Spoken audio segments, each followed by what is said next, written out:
When the IRS says any expense that's ordinary and necessary for you to operate your business is tax deductible, the IRS does not get to decide whether something is ordinary and necessary. We get to decide whether something Oh. is ordinary and necessary. I don't think Carter Cofield actually meant what people are taking away from that clip. I think what he actually meant is you get to decide which business expenses your business is actually going to incur, and you get to decide which expenses you're going to claim on your tax return. But I'm sure he knows that the IRS actually does decide which expenses are going to be allowed on your return. The IRS actually does decide which expenses are ordinary and necessary and which one will be allowed if they decide to audit your tax return. There is a massive difference between can you claim it on a tax return and will it be allowed, or can you defend it?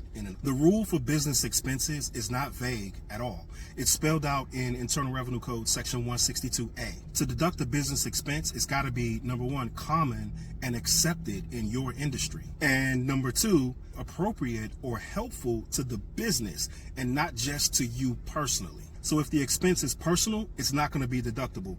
And if it's uncommon or unnecessary or out of line with what other businesses are paying in your field, it's probably not going to be allowed. You and I as business owners don't get to rewrite that and make our own rules. That being said, you actually can claim whatever you want on your tax return. There's no gatekeeper, preventing you from typing something in the TurboTax. But if you're audited, you don't get the last word. You're going to need receipts, you're going to need expenses, you're going to need documentation to be able to prove that this is something that you actually incurred and something that's in line with business norms. If not, you're going to be in trouble. If your argument boils down to, hey, I thought it was necessary, that's not going to cut it. Sometimes TikTok tax advice can make it sound like write-offs are a free-for-all, and they're really not. Claiming expenses that don't actually meet the standard that we just went over is going to lead to additional tax plus interest and penalties. You're talking about accuracy related penalties and substantial understatement of tax penalties. There could even be civil fraud penalties depending on the circumstance, and you don't want that smoke. Listen, if you're already on the wrong side of the IRS,